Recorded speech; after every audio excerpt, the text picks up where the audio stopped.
একটা গ্রামে চন্দ্রা নামের এক মহিলা থাকত। সে প্রতিদিন নিয়ম করে মা লক্ষ্মীর মন্দিরে যেত, কিন্তু তার নিজের সংসারে সবসময় কোনো না কোনো অশান্তি লেগেই থাকত। কখনো তার শাশুড়ি তাকে উল্টোপাল্টা কথা শোনাতো, আবার কখনো তার স্বামী নেশা করে এসে তাকে মারধর করত।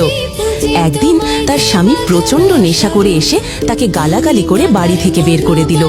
তখন চন্দ্রা গর্ভবতী ছিল, তার পেটে সন্তান ছিল, তার যাওয়ার কোথাও কোনো জায়গা ছিল না। সে হাঁটতে হাঁটতে কাঁদতে কাঁদতে মা লক্ষ্মীর মন্দিরে চলে গেল। সেখানে গিয়ে সে চুপচাপ বসে কাঁদছিল। এই সময়ে এক অপরিচিত মহিলা তার কাছে এসে জিজ্ঞাসা করল, বোন, তুমি কাঁদছো কেন? চন্দ্রা তার সমস্ত কষ্টের কথা খুলে বলল। তখন সেই মহিলা বললেন, চলো, তুমি আমার বাড়ি চলো। চন্দ্রা তার সঙ্গে গেল এবং সেখানেই তার সন্তান জন্ম নিল। সন্তানকে কোলে তুলে নিয়ে চন্দ্রা বলল, চলো মা লক্ষ্মীর মন্দির থেকে একবার ঘুরে আসি। তখন সেই মহিলা হেসে বললেন, মা লক্ষ্মী মন্দিরে নেই, মা লক্ষ্মী তোর বাড়িতেই আছে। এই বলে সে নিজের আসল রূপ ধারণ করলেন।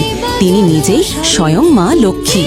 তিনি চন্দ্রাকে আশীর্বাদ করে বললেন, এই ঘর, এই সোনাদানা গয়না সব আজ থেকে তোর আর তোর মেয়ের, তোমরা ভালো থেকো। চন্দ্রা মা লক্ষ্মীর কৃপায় শান্তি ও সুখে জীবন কাটাতে লাগলো। আর তুমি এখনো কমেন্টে জয় মা লক্ষ্মী লিখলে না?